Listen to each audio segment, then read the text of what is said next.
such a strange and amusing place. One day you buy him rocket ship underpants, and then the next they're in outer space. Mama, don't you know you keep the whole world turning round?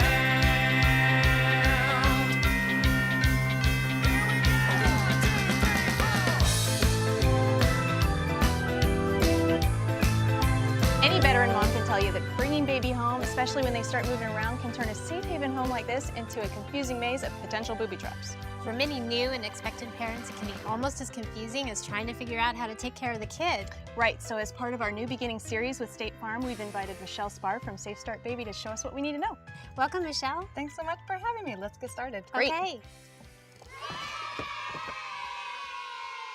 So this is the kitchen, and of course this is one of the most important rooms in the house to baby-proof because there are so many dangers. A lot of dangers. A lot of dangers. I just tell my kids, don't even get in here. So Just don't even come in. My kids always like to dump the drawers and stuff. I mean, you know, you got knives, you got, all of these different things. That's right. And one of the most important things to worry about are the chemicals. Right. And it's best to keep them up on a high shelf, maybe in the garage or in a pantry locked up area on the top shelf. But that's not always realistic for all of us. Many of us keep it underneath the sink. Right. So if you do that, then you really do need to make sure you have some sort of safety device on there. This one here is a magnetic lock, but there are several different types out there. So you take the key, you put it on the outside, and it deactivates the lock. Oh, I've never seen that. That's amazing. And this is where you would have And all there's of the your RAID. dangerous supplies. That's right. There you go. So as long as you keep your key up and out of reach, maybe up here, Yeah. if the child can't get to the key, that then is the so child can't get convenient. into Right, the and then cabinet. so you can't even open that. That's right. So Let's see. now that it's completely locked. Wow, it doesn't even pull out a little bit. No, Okay, no. all right. Well, that's good. Yeah. That's really good. Okay, what and else? I've seen a lot of different latches, of There course, are. too. I mean, you don't have to do the magnetic ones. There are That's others right. that- So another big area that you need to be concerned about for burning would be our stove and our oven.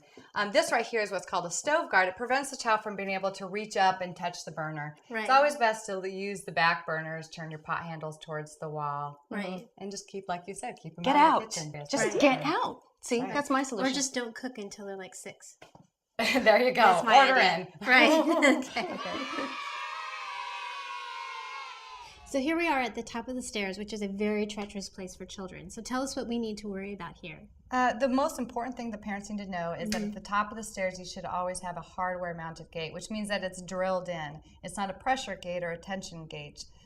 Pressure gates can come loose and then both the gate and the baby fall down the stairs. So something like this would be a gate that is hardware mounted. Okay. All right. Okay, and what do parents need to worry about with the railing and the banister? The guidelines is 3.5 inches, which is typically about the size of your fist. So if it's bigger than that, you need to put some sort of netting, plastic, or plexiglass on those areas. Okay. And from personal experience, I have found the hard way that you really do need to have carpet or running a runner down the stairs. Yeah. If it's just a wood, because they wear their socks and That's they just right. slip and they just take That's head right. and So then you have a stuff. falling hazard there as Right, well. So make sure right. you do have some sort of runner or that your stairs are carpeted. All right, well, let's go downstairs. Tell us what we need to worry about in a room like the family room. Sure. Well, one example is this beautiful product right here. What we need to do is anytime we have a table sitting in the middle of the room, especially for new crawlers who are learning how to walk, the rugs can be a tripping hazard. So you want to pad your tables, put something on the edges that if they do fall forward, they're not going to hit their head on the corners. See, I lived with one of these around my coffee table for almost 10 years because my kids are 5 years apart. Right. And I can tell you, it saved me a couple of trips to the emergency room. Yeah, There were no a couple kidding. of major headers right into it, and it absolutely. really was worth it. Yeah. And you know what? And the great thing about this one here is you can actually take it off. So if you have So when you have people over, company, Right. That's you right. don't go, you don't scream, hey, I've got kids. That's right. I worried about that for like the first, I don't know, Yeah, maybe then you 2 just months. give it I was up. like, whatever. Oh yeah. So what else besides headers on the table? What else? Well, some other hazards Yeah. in the family room would be, for example, the fireplace. And if you have a fireplace that you like to use during the winter time, it's really important to put some sort of barrier all the way around it. And there's gates, there's all sorts of different type of products for that. But if you do have a screen like this, you want to make sure and anchor it so the child can't just pull this over. Right.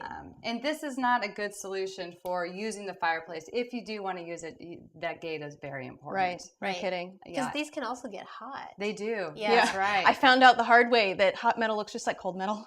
Yeah, Yeah, it's hard to so tell the you difference. can't huh? And then what are these? Well, here's some Yeah, that's great huge. electrical devices. It is huge. Yeah. That's just a box that covers the whole entire outlet. So if you have something you don't want your child to unplug or get to at all, you can just put this box. The plugs are on the inside. You close the Right. box. Child can't gain access And then the to cords come out here. Right. So this That's is for right. something that has something plugged into it. Right, the plug. exactly. Okay. And this one, I have these at my home too. You slide it. Yep, it's And called then the slide plate. can't and it's electrocute spring yourself. loaded, so if you slide it to the side when you want to plug something in, if your child were to unplug your lamp or to try to open this, it's just going to snap into the lock position. Great. Brilliant product. Great. Well, this has all been wonderful information. Thank you so much for spending the time with us today. Thank you for having me. And obviously, there's a lot more that we haven't been able to discuss today. So if you need more information on baby proofing your home, go to our website. Mommycast.com. Mama, don't you know you keep the whole world turning round? Mama, don't you know you keep the whole world turning round? We should also take our chemicals and put those at the top of the shelves and keep those out of reach. But again, that is not realistic either. That was terrible. Can I just do that whole thing over? Do I get my blooper cut? Yes, you did. You're entitled to one. Yeah. Oh, now the pressure's on. Yeah.